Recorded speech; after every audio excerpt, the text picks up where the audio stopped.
Oh, shit! Oh, no. Bad. So bad. This is the worst.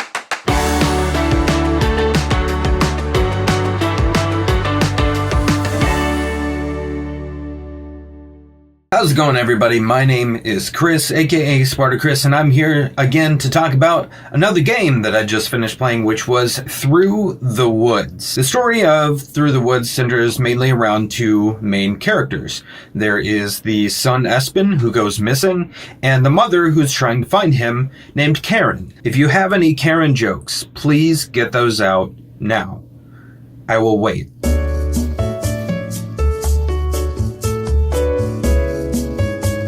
Okay, that's enough time. Let's get on with it. Through the Woods is essentially a story that gets very meta in that it's partly about this mother's journey to find her missing son who has been kidnapped, but also this mother's journey to kind of come to terms with the person that she really is and the kind of mother she really is, which is bad.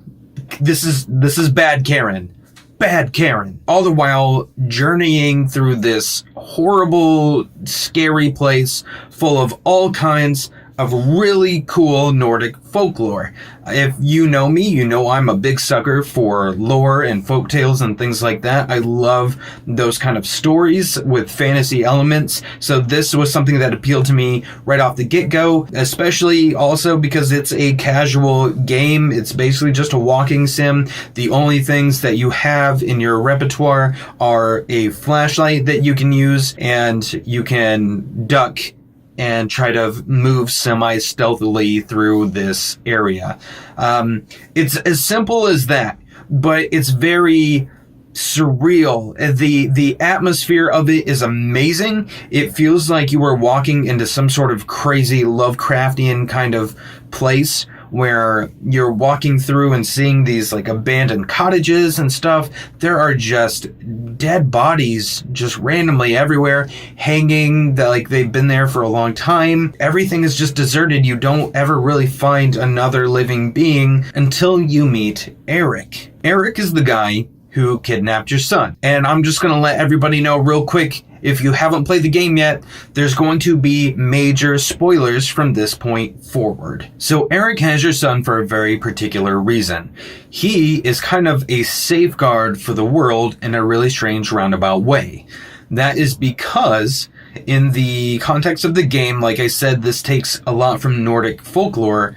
Ragnarok has taken place. Fenris was going to destroy the world, but he ended up with a stalemate from the person whose name I completely forget, but starts with a V, who was mortally injured and kind of stopped Fenris from devouring the world. Fenris says, "Hey, I won't destroy the world as long as you feed me a delicious child every once in a while."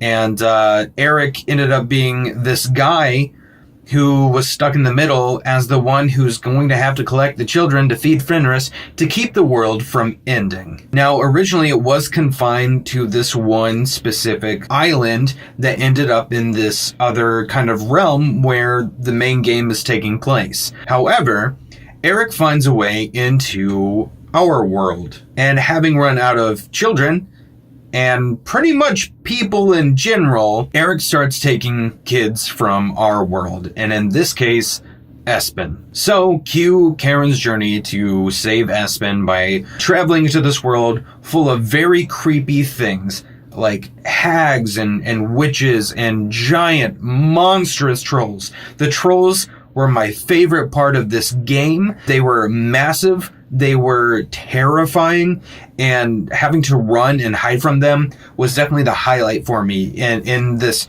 dark, surreal, just nightmare of a world where you're walking through all of these woods and having to duck behind trees and brush and wait for the trolls to pass. And if they see you, they're going to chase you down, and usually they'll catch you because They got big legs. They can outstride you very quickly.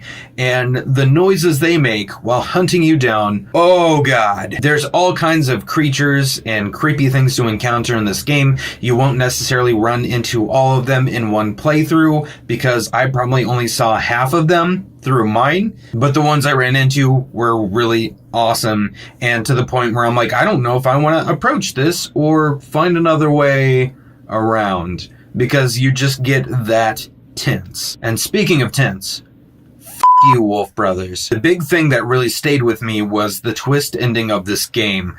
So once you're nearing the end, you get past the Wolf Brothers cave, you encounter a witch in a swamp. Once you start getting through that part, you start seeing these visions and hearing this audio of things that took place before the events of the game. In one flashback, we see that she accidentally broke Espen's arm while she was grabbing and pulling on him and he was trying to get away from her. That and whatever else took place within the story of this family caused the parents to get a divorce. Now, Karen, like I said, not a great person, puts the blame on the husband for Espen's injuries and other things that may have happened to Espen while they were together, thereby getting custody of Espen, and the father gets sent to jail. And it's there that we find out that this father being sent to jail for something he didn't do against his child that he was trying to protect from an abusive or out of control mother ends up committing suicide. That was a bombshell for me to find out. I mean, I started out not super invested in the story. I was just going through this game because it's creepy and it seems fun.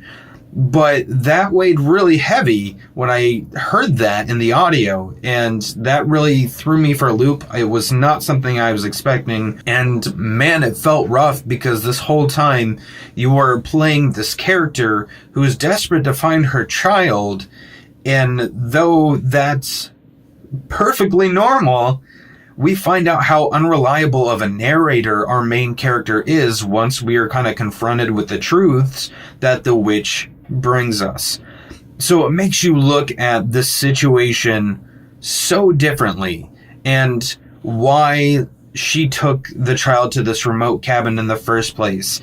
And this child, I don't think, knows about his father yet and what's happened. And it's just kind of crazy to me, all of that being dropped on you and all those realizations that you have right at that point before ultimately Espen embraces the reason he was chosen by Eric and is fed to Fenris. Espen, no! And by fed to Fenris, I mean he gets knocked into a cliff that looks like moving wolf jaws. I mean, they do move and crackle and groan and stuff. It's creepy.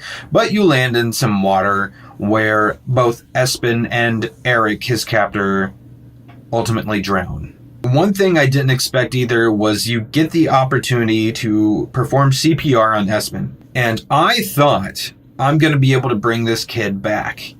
And as I'm doing the CPR, in my head, I'm kind of thinking, if I do bring him back, am I damning the world? Because that's a pretty messed up thing to think about. However, there was no bringing him back. It was too late. And I did not expect that to happen. I expected a more happy ending than what I got.